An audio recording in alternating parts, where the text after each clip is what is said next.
আমি আমার বন্ধুর কথা বলছিলাম, জানকীনাথ মুখার্জি, ব্রাহ্মণ। আমাকে বলছে, ভাই তোমাদের কোরআনে অনেক জিনিস আছে খুব গোলমালে কথা। তোমরা বলছো কোরআন ইসলাম শান্তির ধর্ম। হ্যাঁ, শান্তির ধর্ম।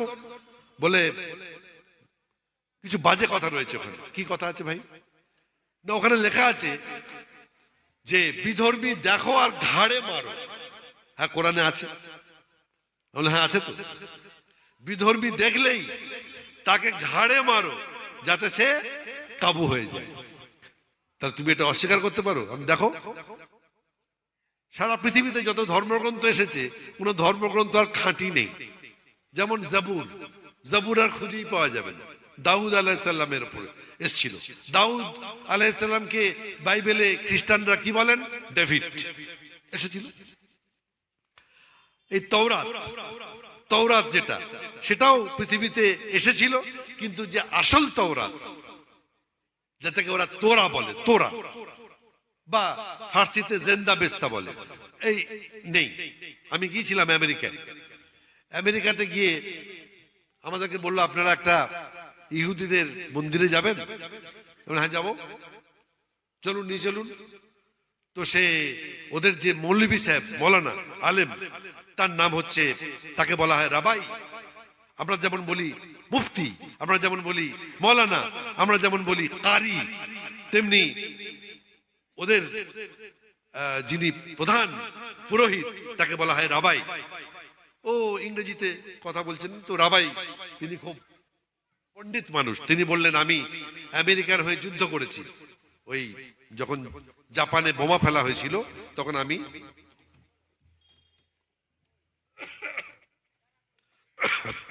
আলহামদুলিল্লাহ। তো আমি বললাম, আপনার কাছে থাক, আমরা একটু ধর্মগ্রন্থটা দেখতে চাই। আমি যেটা জানতাম না কোনোদিন, তিনি প্রথম বললেন। আমেরিকার ওই শহরটার নাম সম্ভবত সম্ভবত বলছি, আমার মনে ওহাইও, ওহাইও বলে শহরটার নাম। কি মেমফিস, ওহাইও হবে, নাহলে মেমফিস হবে। তো উনি দেখালেন সারা পৃথিবীতে কোরআন শরীফ ছাপা অক্ষরে পাওয়া যায়। আপনারা জানেন, প্রেসে ছাপা হয়, কম্পিউটারে প্রিন্ট হয়, এবং বাজারে কোরআন প্রিন্টেড পাওয়া যায়।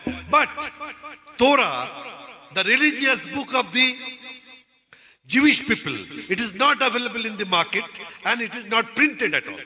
এটা ছাপাও হয় না, আর বাজারে আপনি কিনতে গেলে পাবেন।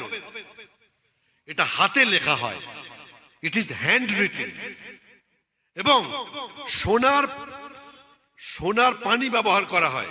এত মোটা তো, তার ধারে সব সোনার পানি লাগানো আছে, চকচক করছে। উনি খুলে আমাদেরকে দেখালেন, হিব্রু ভাষায় লেখা। কোনদিন তোরা বা তওরাত প্রেসে ছাপা হয় না, এটা আমার জানা ছিল না। It was totally unknown to me. আমি ওখানে গিয়ে ওনার কাছ থেকে জানলাম। এবং এক শ্রেণীর লোক আছে, তারা হাতে ওই কোরআন শরীফটা লেখেন, এবং যার দরকার হয় তারা কিনে নিয়ে যায়। আপনারা জানেন, আমাদের একজন ভারতের বিখ্যাত শাসক ছিলেন মোগল আমলে, তার নাম আওরঙ্গজেব আলমগীর রহমতুল্লাহি আলাইহি। তিনি রাজকোষ থেকে কোনো মাইনে নিতেন না। আমার আব্বা ছিলেন এরকম, তিনি মাদ্রাসায় সেবা করেছেন, কিন্তু মাদ্রাসা থেকে কোনোদিন মাইনে নিতেন না। আমাকেও নিতে হচ্ছে না, আলহামদুলিল্লাহ, কারণ আমি তো সরকারি চাকরি করেছি।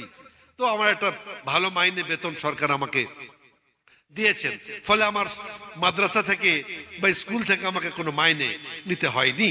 এটা আল্লাহর রহমত। আমি আমার এই আপনারা আজকে এসেছি, ফ্রিতে তো আসেনি। এই যে আমাদের মৌলানা সাহেব গিয়ে ডেকে আনলেন, তো আমাকে গাড়ির তেল খরচও দেবেন, ড্রাইভার খরচও দেবেন, ভালো করে খাওয়া দাওয়াও করিয়েছেন, আবার টাকাও দেবেন। তো এটা আমার হালাল রুজির মধ্যে পড়ে। আমার আব্বাও সেটা করতেন, তাছাড়া ওনার বইপত্র ছিল। তো আওরঙ্গজেব রহমতুল্লাহ আলাইহি কোরআন কপি করতেন এবং টুপি সেলাই করতেন। এই টুপি এখন তো এই বাংলাদেশ থেকে আসছে, অমক কোম্পানি, আলিফ কোম্পানি, মডার্ন কোম্পানি, ইত্যাদি ইত্যাদি।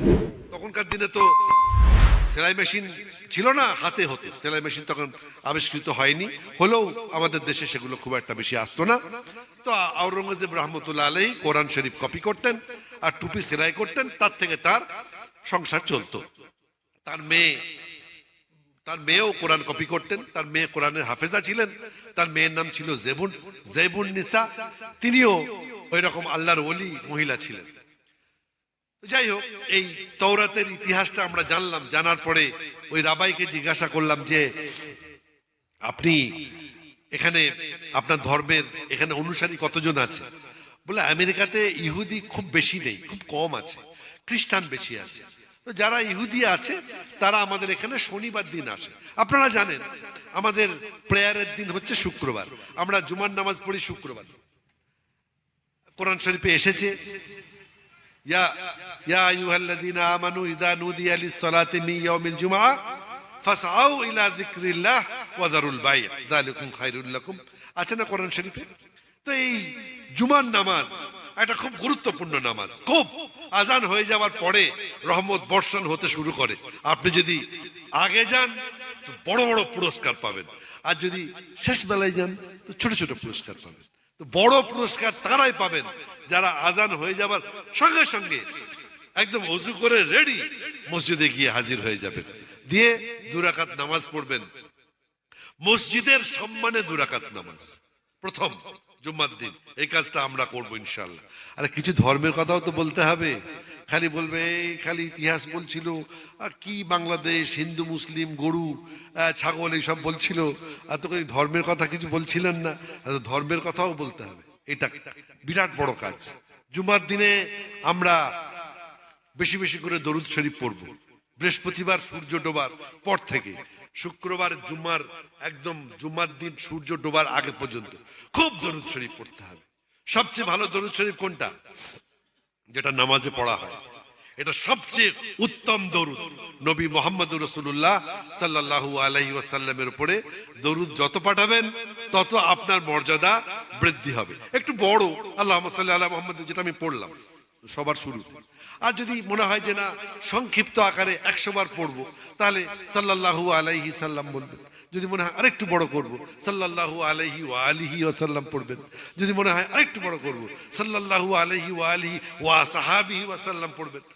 আছে এরকম তো দরুদ আপনি পড়তে পারেন, যে কোনো দরুদ পড়তে পারেন, যাতে আল্লাহ রসুল সাল্লাল্লাহু আলাইহি ওয়াসাল্লামের জন্য আপনি দোয়া করবেন। আল্লাহ রসুল সাল্লাল্লাহু আলাইহি ওয়াসাল্লামের জন্য দোয়া করতে বলা হয়েছে। কে বলেছেন? আল্লাহ স্বয়ং বলেছেন যে আল্লাহ রসুল সাল্লাল্লাহু আলাইহি ওয়াসাল্লামের জন্য তোমরা দোয়া করো, দোয়া করো। যখনই নাম শুনবে, কোরআনে আয়াতও আছে, ইয়া আইয়ুহাল্লাযীনা আমানু সাল্লু আলাইহি ওয়া সাল্লিমু তাসলিমা। নির্দেশ দিয়েছেন আল্লাহ। আল্লাহ আর কোন নবীর জন্য বলেননি যে মুসার নাম শুনলে একবার আলাইহিস সালাম বলবে, আদমের নাম শুনলে একবার আলাইহিস সালাম বলেন। এই নবী, প্রিয় নবী, মহানবী, বিশ্ব নবী, তিনি এত আল্লাহর পেয়ারা ছিলেন যে তার নাম বললে আল্লাহ নিজেই বলছেন আমার নবীর নাম যখন আসবে তুমি সাল্লাল্লাহু আলাইহি ওয়াসাল্লাম বা দরুদ পড়ো, সাল্লু আলাইহি ওয়াসাল্লিমু তাসলিমা।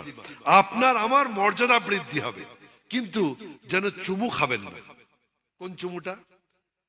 মসজিদে যখন আজান দেয় আশহাদু আন্না মুহাম্মাদার রাসূলুল্লাহ, আমাদের একদল ভাই আছে, কিছু মনে করবেন না, এখন মনে হয় অনেক রোগ কেটে গেছে, ওই নবীর নাম শুনে চুক চুক চুক চুক এটা যেন করবেন না। নবীর নামে চুমু খাওয়ার কথা, চোখে হাত ঠাকানোর কথা কোথাও নেই। কিছু কুসংস্কার আমাদের মধ্যে ঢুকে গেছে। নামাজ যেমনি শেষ হয়ে গেল, আসসালামু আলাইকুম ওয়া রাহমাতুল্লাহ, ইমাম সাহেব আসসালামু আলাইকুম ওয়া রাহমাতুল্লাহ, সব লোক মাথায় হাত দিয়ে দিল। কি হারিয়ে গেছে? সোনার আংটি হারিয়ে গেছে। সব মাথায় হাত দিয়ে বসে পড়ল। কি হারালো রে ভাই? টাকা হারিয়ে গেছে নাকি? না, ও বলছে আমার সোনার আংটি হারিয়ে গেছে। ও বলছে আমার 50 টাকার নোট পড়ে গেছে। ও বলছে আমার ঘড়িটা ছিল, ঘড়িটা হাতে নেই। মাথায় হাত দিচ্ছিস কি জন্য? মাথায় কি আছে? যা ইসলামে নেই, যা আমার নবী মুহাম্মদ সাল্লাল্লাহু আলাইহি সাল্লাম করেননি, আপনি সৃষ্টি করছেন বিদআত। কেন নতুন করে সৃষ্টি করতে যাচ্ছেন? নামাজ পড়ার পরে আস্তাগফিরুল্লাহ, লা ইলাহা ইল্লাল্লাহ মুহাম্মাদুর রাসূলুল্লাহ, সুবহানাল্লাহ, এইগুলো পড়ার কথা হাদিসে আছে। আল্লাহ রাসূল সাল্লাল্লাহু আলাইহি সাল্লাম এগুলো জোরে জোরে পড়তেন এবং ঘুরে বসতেন, মুসল্লিদের দিকে মুখ করে বসতেন। তিনি মুখোমুখি হতেন। কেন না, আমি ইমাম মানে আমি একজন বিশাল মানুষ, জুব্বা গায়ে দিয়ে নামাজ পড়ালাম, কাবার দিকে মুখ করে, পেছনের লোকজনের সঙ্গে আমার কোনো যোগাযোগই নেই, তারপরে নামাজ পড়ানোর পরে গটগট করে বেরিয়ে গেলাম মক্কার ইমামের মতো। না, ব্যাপারটা ওই রকম নয়। গ্রামের মসজিদে আপনাকে গ্রামের ইমাম হয়ে থাকতে হবে, আপনাকে মুসল্লিদের মুখোমুখি হতে হবে, তাদের দিকে তাকাতে হবে, ডান দিক বাঁ দিক তাকাবেন, দেখবেন, বুঝবেন, বোঝার চেষ্টা করবেন, নামাজের পরে তাদের সঙ্গে মুলাকাত করবেন। এটা একজন ইমামের কাজ, একজন পুরোহিতের কাজ, একজন চার্চের ফাদারের কাজ। সে প্রত্যেকটা মানুষের খোঁজ খবর নেবে। আমার আব্বা প্রথম জীবনে ইমাম ছিলেন, আপনারা জানেন অনেকে। তার একটা জীবনী আমরা লেখার চেষ্টা, জীবনী একটা তৈরি করবার চেষ্টা করছি। তিনি তো নিজের জীবদ্দশায় বললেন, আমি বারবার বলেছিলাম আপনার জীবনে অনেক ঘটনা ঘটে গেছে।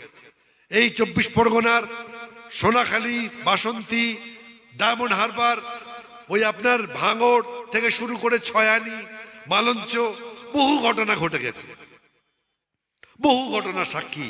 মোনাজারা হয়েছে। মোনাজারা আপনারা অনেকে আধুনিক ছেলেরা বুঝতে পারবেন না, আলেমরা, বৃদ্ধ মানুষরা, বয়স্করা বুঝতে পারবেন। মোনাজারা মানে বিতর্ক হয়েছে, করতে হয়েছে তাকে। তখন এত আলেম ছিলেন না। তার পথপ্রদর্শক মোহাম্মদ রাসূলুল্লাহ সাল্লাল্লাহু আলাইহি সাল্লাম, তিনি একজনের কাছে পরামর্শ নিতেন। তার বাড়ি 24 পরগনা, বগরাহাটে।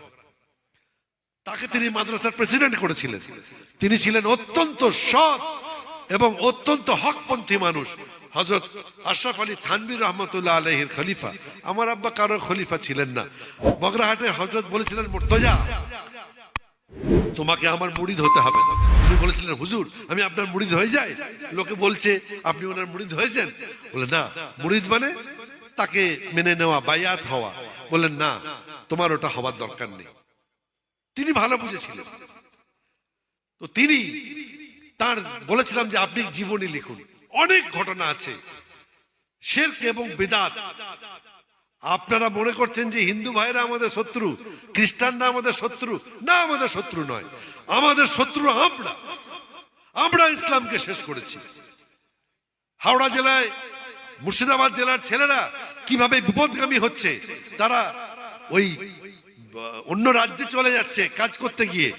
তারা বহু ছেলে, ইসলাম নেই তাদের মধ্যে, basic fundamental idea of Islam and prophets, যে সমস্ত আমাদের নবী সাল্লাল্লাহু আলাইহি সাল্লাম যেগুলো শিখিয়ে গেছেন হারাম হালাল, সে জ্ঞান তাদের মধ্যে নেই।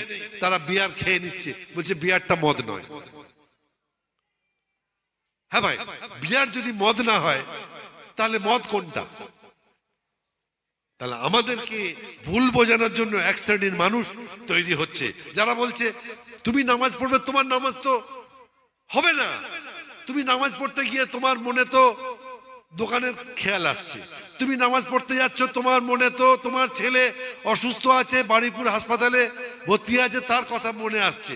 তো মন এদিকে ওদিকে গেলে নামাজ হবে না।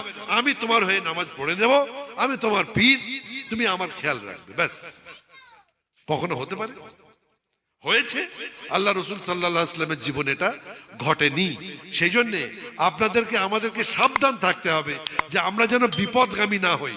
পলিটিক্যাল লোক এসে আপনাকে আমাকে ভুল বোঝাতে পারে, আবার আমার ধর্মেরই লোক আমাকে ভুল বোঝাতে পারে যে এটা ধর্ম, কিন্তু এটা ধর্ম নয়। সেই জন্য বলছি, আসুন আমরা প্রথম আমাদের ইসলামের বেসিক ফান্ডামেন্টাল জিনিসটাকে বোঝার চেষ্টা করি। আমি যে জায়গায় বলতে চাইছিলাম সেটা হচ্ছে যে দরুদ বেশি করে আমাদেরকে পড়তে হবে এবং আল্লাহ রাসূল সাল্লাল্লাহু আলাইহি ওয়াসাল্লামের উপর দরুদ পাঠাতে হবে। আর শুক্রবার দিন শুধু নয়, অন্যান্য সমস্ত নামাজগুলোকে আমাদের কায়েম করতে হবে, প্রতিষ্ঠিত করতে হবে। কোরআন শরীফটা আমাদের ভালো করে পড়তে হবে। তাহলে জানকীনাথ মুখার্জি ভুল বলেনি, তুমি বিধর্মী দেখো আর ঘাড়ে মারো। হ্যাঁ, কোরআনে আছে। আপনার যদি কোনো হিন্দু ভাই আপনাকে প্রশ্ন করেন, তিনি ধরুন পলিটিক্স করেন, ব্যবসা করেন, তিনি আইনবিদ, লয়ার, তিনি মাস্টারমশাই, তিনি কলেজের অধ্যাপক, কোরআনটা খুলে তো আপনাকে দেখাবে, এই তো লেখা আছে বিধর্মীকে দেখো আর ঘাড়ে মারো। এই ধর্ম কি করে শান্তির ধর্ম হতে পারে? আপনি কি উত্তর দেবেন? উত্তরটা আপনাকে জেনে রাখতে হবে। সেই জন্য কোনো ভালো আলেমের সঙ্গে একটা যোগাযোগ রাখতে হবে আমাকে। এখানে বড় মাদ্রাসা কি আছে আমি জানি না, কাছাকাছি বড় মাদ্রাসা কোথায় আছে? কালীডাঙ্গা। কালীডাঙ্গা মাদ্রাসায় আপনাকে কোনো হাদিস জানা মানুষের সঙ্গে যোগাযোগ রাখতে হবে। কোরআন শরীফ বা সম্মানিত কোরআন, এই কোরআনের যে চেহারাটা আপনারা দেখছেন, এটা দেখে কোরআনের বিচার করা যাবে না। কোরআন অবতীর্ণ হয়েছিল ঘটনা প্রবাহের মধ্যে দিয়ে, এবং কোরআনটা একদিনে, এক সপ্তাহে, এক মাসে, এক বছরে অবতীর্ণ হয়নি। তাহলে নবী সাল্লাল্লাহু আলাইহি সাল্লাম কোরআনটা মনে রাখবেন কি করে? যদিও কোরআন শরীফে আল্লাহ বলেছেন যে ইন্না নাহনু নাযালনা যিকরা ওয়া ইন্না লাহু লাহাফিজুন। আল্লাহ বলেছেন আমি কোরআন অবতীর্ণ করেছি, আমারই কথা, আর আমি ওটাকে রক্ষা করব।